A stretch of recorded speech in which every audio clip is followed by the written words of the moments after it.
what do you think that today's new slavery is, in the sense of, obviously I think we can say that we don't condone slavery, but No. 300 years, or 200 plus years ago, it was looked at differently than it is today. We can at least say that there were different contexts around it. But if there was something that we're doing today that 200 years from now our descendants will look back and say, God, good Lord, they are horrible people for doing this. I think that would be fiat currency.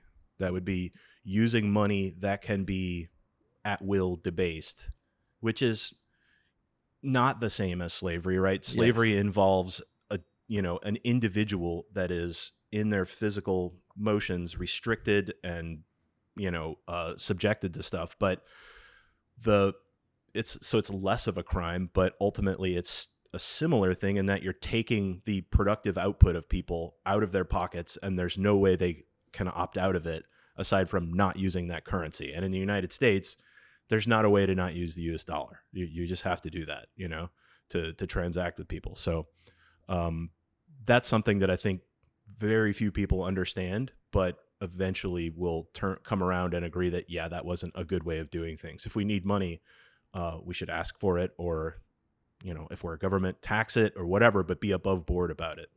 And is Bitcoin the antidote to that right now?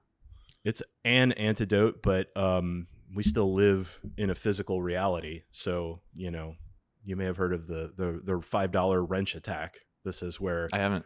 Okay, so the idea here is that you can spend all this time setting up cryptographic security and passwords and offline wallets and all this interesting stuff, but somebody can show up at your house with a $5 wrench and bash your head in with it and say, give me the money, and you're going to give it to them because you'd rather survive than die, So like it's a tool, but nothing is just the answer, right? Yeah. Like it has to be a social change that happens over time, that people come to see this as not a good way of, accounting for our monetary transactions, and switch to something else. And I think Bitcoin is basically an ideal answer to that. Like it is the correct system as far as I can understand it. But it's not there yet in terms of like, oh, we should just switch to Bitcoin everywhere. Like we can't do that yet, And is there a way that you see happening where the government, like, I don't even know how to how could it not be turned into a fiat currency again, if that makes sense? Like, why is it that you can't print Bitcoin? Right. Well, so yeah, Bitcoin has a fixed supply, right? 21 million will ever be issued. Almost all of them have already been issued. So there's kind of this exponential decay function where up front there was, 50 Bitcoin every 10 minutes were being emitted in the blockchain as people were mining it. And then it drops by half every 4 years. It drops by half. We're at 3.25 or 3.125 now, pardon me, every block coming out. And eventually that just drops off to virtually nothing, just a dust, a fraction of it. And there's no way to change that. Like no one person can be leaned on to change the rules of the network. It is a consensus between people who run Bitcoin nodes, some of which are big companies, some of which are people running it in their, spare bedroom next to the router or something like that. So there's, I'll say tens or hundreds of thousands of those nodes running, and they all kind of get a vote in what are the rules of the network. And then so this is a currency that they're using, but after the mining of it becomes, so fractional and so little, you have almost nothing down here as far as being able to mine that. Like I guess well, let me give you like back out a little bit and say what is actually mining, what is happening, right? Yeah. So people make transactions, and what that is essentially just a little message that says send this amount from this wallet to this other wallet, and that's it, right? And there's some cryptographic keys involved there, but we don't need to get into that part.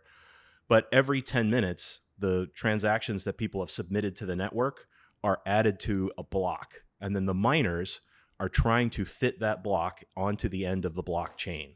How that works is interesting and involves cryptographic stuff, and we can get into it if you want, but the point is they're all cranking away trying to find essentially a magic number that makes it fit. And so what they're doing is adding transactions to the blockchain. Whenever that happens, now the next block, the person that you sent that funds to could send it to somebody else if they wanted to, but not before that, right? Because they didn't have those funds. Okay. And is like, so then in that scenario, are you able to build up an enormous amount of wealth through Bitcoin, or is it ever going to be a point where it's like, well, okay, that's the kind of the theory of it, right? Is that there's 21 million only ever going to be of these, right? And because of that, as the rest of the monetary system prints more and more money, prices of everything go up, right? And in a normal economy, when a price goes up, that signals more demand for something. So if let's just use eggs, right? If the price of eggs is going up, then that's a signal to farmers to produce more eggs, right? They can make more money, so they should invest more capital goods, do this sort of thing. Except the demand isn't really going up. It's just there's more dollars chasing the same amount of goods. And so Bitcoin is a way to float on top of that, right? So the flood waters are getting deeper. There's more and more dollars, but there's only a fixed amount of Bitcoin. So the price will just go up over time so long as demand is constant or going up. And this incentivizes people to be moving their transactions over to on a blockchain, and if I want to buy eggs from you, maybe I buy them. Yeah, the transactional Bitcoin part of it is interesting. I think absolutely yes in the longer run. But in the short term, for right now, I feel like the strongest use case is as a store of value. So like thinking of it as like buying a property or a security, something like that, and saying like, okay, I'm just going to park my purchasing power here and it will not melt away. Like if you just take dollars that you get from a paycheck and put it under your mattress, they're going away at some rate, not less than 2% a year, right? It's like 3% right now. In the recent past, it's been as high as like 9 or 10%. Those numbers are kind of cooked too, depending on how you reckon it. But yeah, right now to preserve purchasing power. But in the long run, absolutely transactional. I use it right now for transactions. Gotcha. And one of the benefits is that there's no intermediary. Like it's just you and the person you're dealing with, and nobody's taking a cut. Nobody's saying, they're on a list of people we don't want you to do business with, or like, and why would that matter? Generally, I don't think it does matter to most people, but when it does matter, it really matters. Like the Canadian trucker protest that happened is in 22 or 21, I think, around that time. Around there, yep. They were protesting their government, and the government, of course, uses its power to try to disperse these protesters and closed all their bank accounts. So, and like they just can't get them back, and it's over. And even people who donated money to them and were not there doing anything other than just donating money had their bank accounts closed as well. So this gets you around that, but that's kind of a frightening scenario that doesn't come up most of the time, 100%. And yeah, and the truckers there, and it was a peaceful protest. They weren't, as far as I work with Sean Newman, and sure, as far as he's said, it was a peaceful protest, and it was a real attack on free speech in that scenario. Yeah. How are you using it right now? You said you use it a little bit in transactions. What do you? Yeah, mostly I use it so there's an alternate social media, I'll call it a protocol, that I use that comes out of the Bitcoin community called Nostr. It's just Nostr. That stands for Notes and Other Stuff Transmitted Through Relays. It's a terrible name made up by engineers. That's how you know it was engineers that named it, and not marketing firms.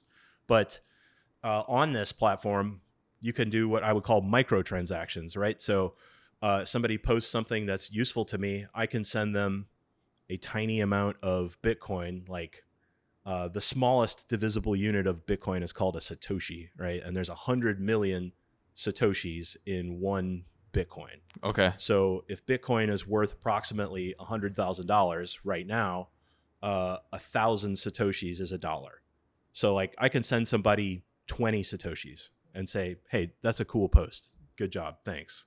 And like any other form of transaction, the transaction cost itself would totally dwarf that amount of money, right? Like you couldn't use Visa or MasterCard or ACH or anything else to do that transaction because it would cost far more to process than that.